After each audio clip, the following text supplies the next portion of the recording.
Welcome to the Employee Safety Podcast from Alert Media, where you'll hear advice from experienced safety leaders on how to protect your people and business. I'm Peter Steinfeld. Today, I'm talking with Bob Smith, Director of Service Assurance and Compliance at GCI Communication Corporation, the largest telecommunications carrier for the state of Alaska. Bob has held emergency management and communication roles in both the public and private sectors for over 20 years. In this episode, Bob shares his tried and true advice for improving tabletop exercises and other safety training at scale. Let's listen in.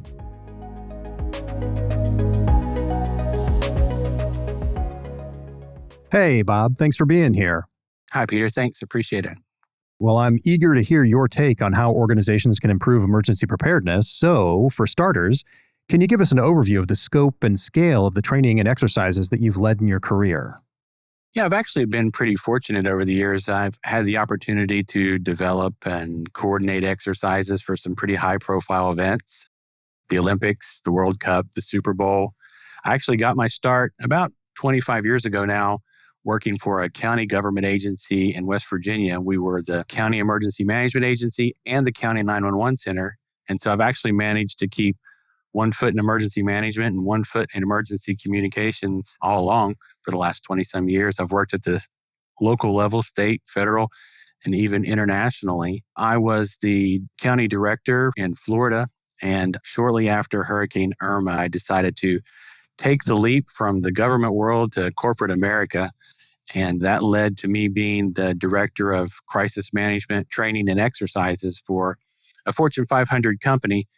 And in that role, I got to develop and facilitate exercises for a global workforce located in about 150 offices around the world and conduct technology resilience exercises for a global network and infrastructure. We were required to do one exercise with each of our offices every year, and in some cases, we had to do two. So that was pretty challenging and actually got me quite a bit of knowledge on the exercise realm. No, I can imagine. That's a lot of work to do. Now, were you doing all those on site, or could you do some of them remotely? That's a lot of travel if you had to go to 150 places every year. We did a lot of face-to-face for high-profile events that we were sponsors for or for some of our more critical business components, but the majority of them were virtual. The facilitator would log in, virtually meet with a team located on site and facilitate the exercise that way. I mean, it made it a lot easier to knock out 150 some exercises every year. Are there certain things that you have to do differently if you try to run these remotely as opposed to being on site? Is it like the top one or two things that might be different that you'd tell people to look out for, or, hey, lesson learned there? I was pretty fortunate. We had a pretty diverse group. So we had folks located on the West Coast of the US and the East Coast and in the UK. So we could hit pretty much every time zone around the globe. It meant sometimes you were logging in to facilitate an exercise at midnight or 2 a.m. your time, but we were getting it accomplished. When you're doing them remotely like that, though, a couple of big challenges. You have to make sure the team's participating. They aren't just an audience, they are active participants. And so you have to keep them engaged, you have to keep them talking. So you have to throw in not just your traditional injects that you would put in an exercise if you were face-to-face. Sometimes you just have to throw in talking points, something to generate conversation amongst the people who are sitting in the conference room on the other side of the world.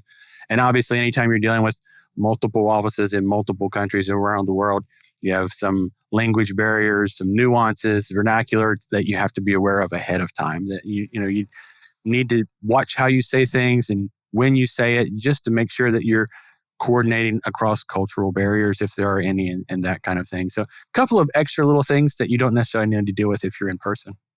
That's great advice. Can you walk us through maybe a particularly memorable safety training from your career? Sure. Actually, in that particular position, we were conducting a global technology resilience exercise. And so we had teams logged in from all over the place, West Coast, East Coast. We had some folks in Central Time Zone, some folks in the UK. Our C-suite executives were in a conference room in another city. We had actually brought in outside facilitators to help us facilitate the exercise with those remote teams. The planning for this exercise had gone on for about a year. It was almost a full day exercise. And we were about an hour into the exercise, sitting in the Emergency Operations Center on the West Coast, when we realized the light fixtures are starting to swing back and forth. And we realized we are literally in the midst of a disaster in the middle of our disaster exercise because we were having an earthquake. Oh, wow. That was definitely one of the more memorable ones from over the years, actually having an earthquake in the midst of an exercise.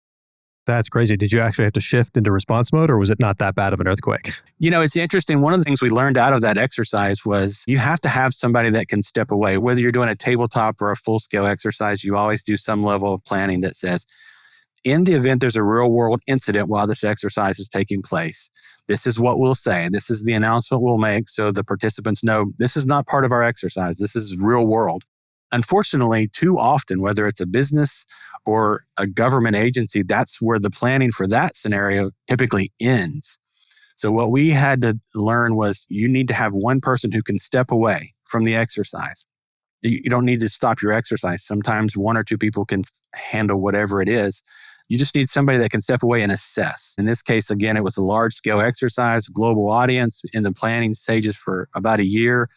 So we needed one person to step away. In this case, we were pretty lucky. By West Coast standards, it was a fairly small earthquake. So we had one person that could step away, facilitate with our operations folks and our plant folks and our facilities folks and make sure our employees were safe and accounted for. There was no structural damage, and then come back to the exercise. So we didn't have to stop it. You're not always going to have that option, and it's really difficult if you have a small team.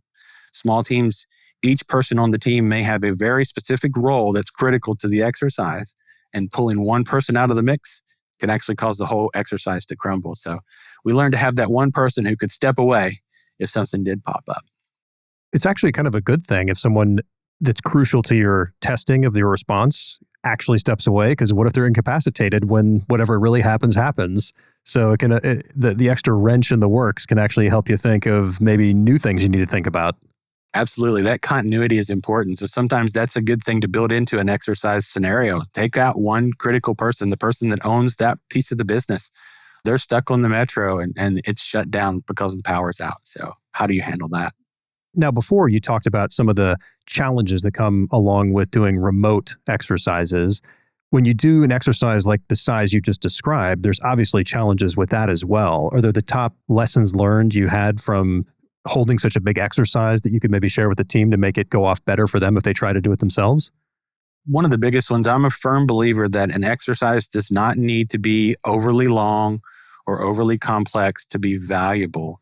If you're just doing a tabletop exercise like we did in those cases where we had to do so many of them, you can get a lot accomplished in 90 minutes to 2 hours and get a lot of the training, a lot of the critical components of the exercise knocked out.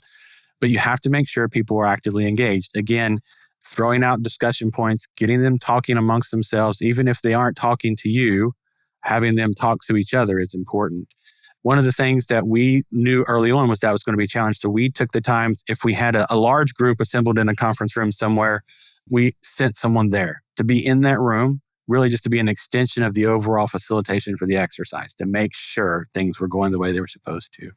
But sometimes it's that easy, just making sure there's conversation going, but making sure that conversation stays on track and relevant to the exercise. Always challenging. Do you typically give people homework ahead of time or roles specifically that they're going to play, or do they just show up not knowing what's going to happen and they're kind of learning on the go? What's the best way to arrange these type of things? Usually what you want to do is conduct some level of training ahead of time. So you'll want folks familiar with their role in the overall response, whether it's an exercise or the real world event, what they're going to do, what teams they're going to be working with, things like that. They should obviously be familiar with your plans. They should have copies of your plans. So you would tell people, have access to the plan, whether you bring a hard copy or just have it on your tablet or your phone or your laptop while you're there so you can access it, be familiar with it, be ready to answer questions about it. We're going to prompt you and we're going to help you get to where you need to be, but we're not going to do it for you. We're going to say, this happened. How will you respond? And then we're going to help you work through that response. But the idea is we want to make sure you know what you're supposed to do in these cases without us constantly prompting you. So it's got to be equal parts training and exercising the plan.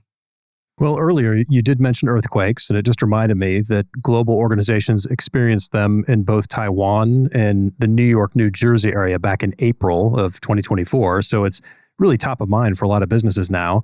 What specific advice do you have for designing and running specifically earthquake drills? I will say that the world we're in today, post COVID, is drastically different with so many companies leaning towards remote work, remote first employees versus coming into the office. You have to incorporate that into your exercises for any type of situation.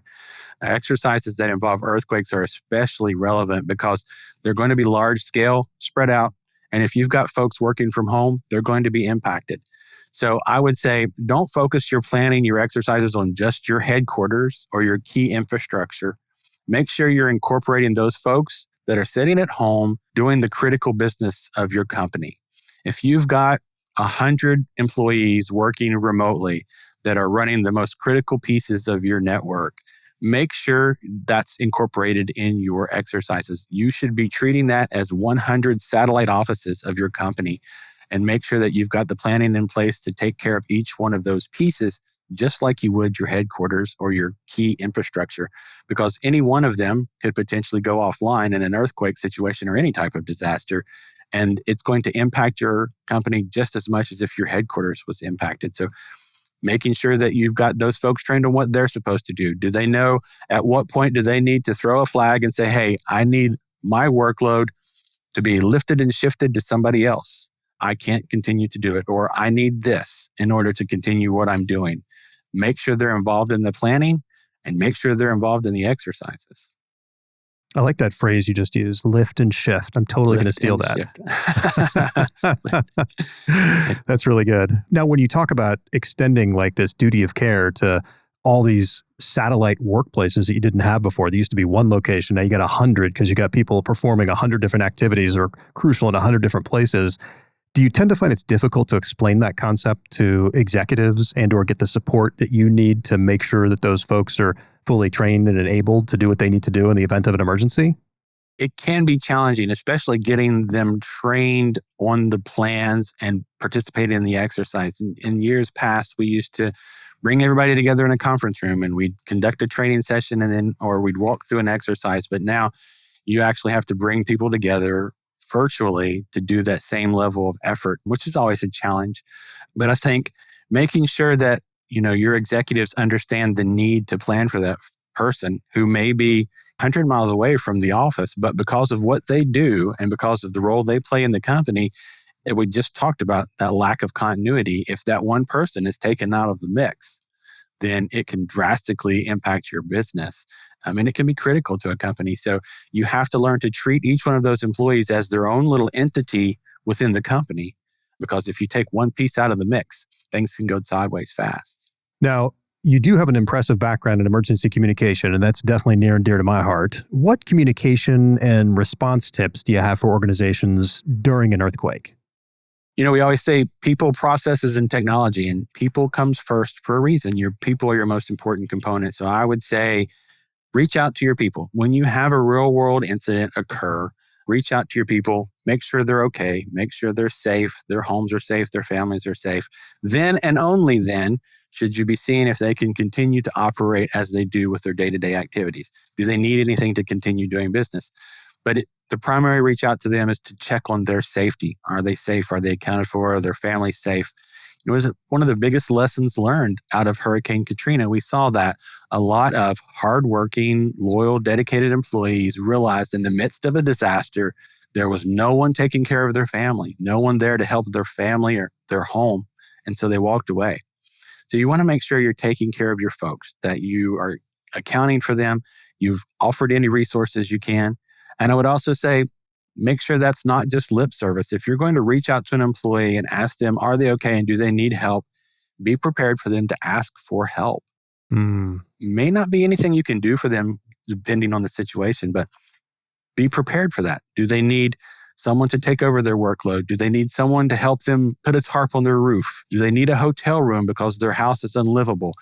Be prepared for your employees to need that help. Again, you're treating that employee and where they're working as a satellite office of your company. So take care of your folks first, I think is probably the biggest thing.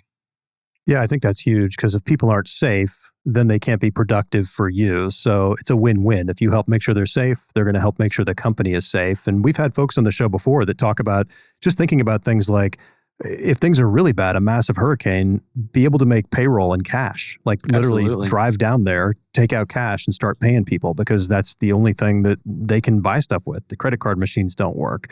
How much of that do you prep for when you're thinking about taking care of your people? In a previous position I was in, one of the things we came up with was that the company already had an employee fund to assist employees during emergency situations. And it went to, if an employee had healthcare issues and a little bit of extra funding, the employees around the company would donate towards it. And we would put it in a fund, set it aside. And during an emergency, a sunshine fund, if you will, or a rainy day fund, making that kind of thing available to employees if possible, depending on what your resources are. Sometimes it's as easy as if you have a group of employees located in an area that are impacted and you've got one or two employees impacted, but the majority of them are not, those unimpacted employees may be able to assist your impacted employees. It may be as easy Mm, as going over to someone's house with a chainsaw, like you said, to cut a tree off a roof. It may be as simple as someone taking a case of bottled water to somebody else. So facilitating that coordination at the local level is a real big win, I think, for both the company and the employees. Sticking back with the earthquake example we were talking about before, what should continuous improvement plans look like for these types of exercises?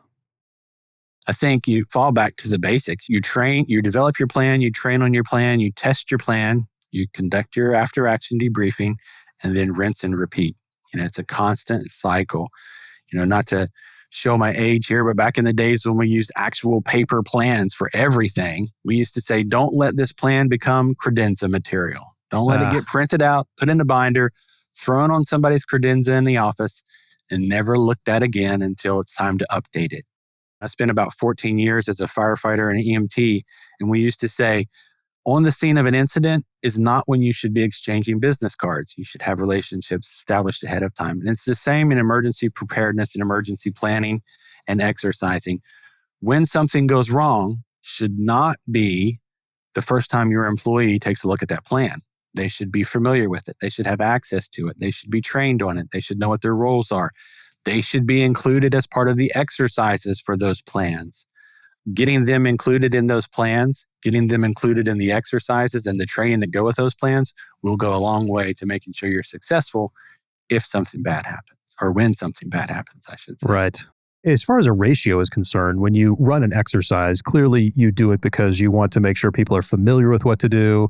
You build muscle memory so they avoid the deer in the headlights look when something bad happens. But maybe that's only 50, 60, 70% of it. The remaining percentage is, oh, we didn't think about that. What's that ratio look like? How much stuff should you like raise your eyebrows and go, we didn't think about that? Is it like 20% acceptable? If it's more than that, it's like, wait a minute, maybe you really need to sit down and think this through. Yeah, I would say ideally it should never be zero. There should never be a situation where you have no eye-opening moments, because part of your planning, part of your testing is to find those little things. And no plan's perfect. No response is ever going to be perfect. The idea is your exercises should be finding those little glitches in the system before they become a problem. And so, you would hope that 70, 80, even 85% is we got it down, click, click, click. But hopefully your exercise is robust enough to find those little things now before they become a problem later on.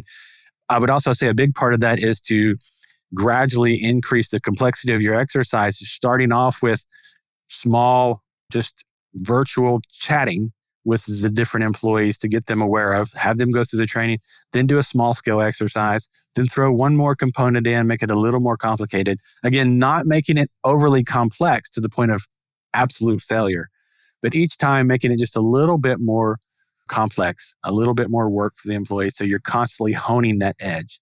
You're making them comfortable with reading the plan, making them comfortable with pulling the plan out and taking a look at it, knowing where it's at, making them comfortable with what their role is going to be when an incident occurs. Yeah, because ultimately it comes down to what is your role supposed to be, because nothing's ever going to go exactly to what you put down on paper.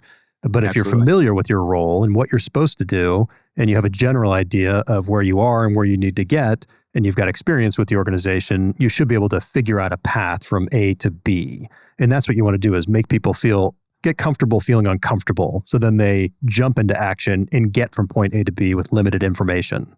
Absolutely. They should feel comfortable. If they don't know how to do it, they should feel comfortable reaching out to the person that does, knowing who that person is, or knowing where you can go for the resources you need to do it. You don't have to be 100% effective 100% of the time. Just know where the resources and the people are who can help you get the job done. Now, do you find that people typically are embarrassed to admit they don't know what to do, and therefore they pretend like they're comfortable with it, and you have to push back a little bit and say, no, it's okay. It's okay to say, I don't know.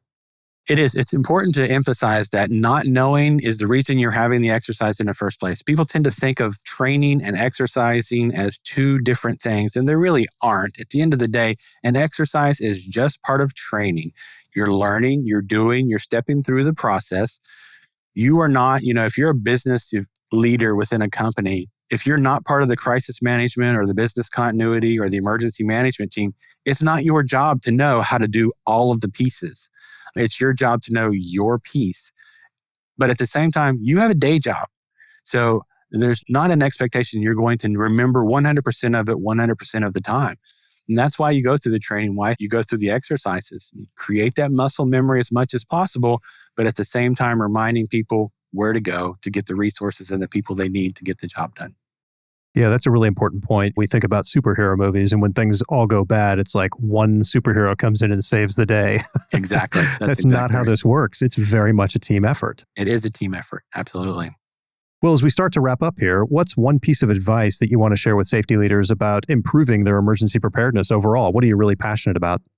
Take care of your people first. Again, we go back to the fact that it's people, processes, and technology in that order for a reason. Your people are your most important part. Take care of them. Be prepared to help them as much as you can. Reach out to them. Make sure they're safe. Then account for your employees. I think, secondly, it goes back to what you just said. You can't do this job in a silo. It can't be done in a vacuum. You have to employ your partners. So you have to have great working relationships with your business partners in human resources, corporate communications. They all have a role to play. Make sure you've got those relationships built ahead of time, that it's a two-way conversation, and that they're engaged in your processes, the planning, the preparedness, and the exercises from start to finish. Don't try to do it on your own.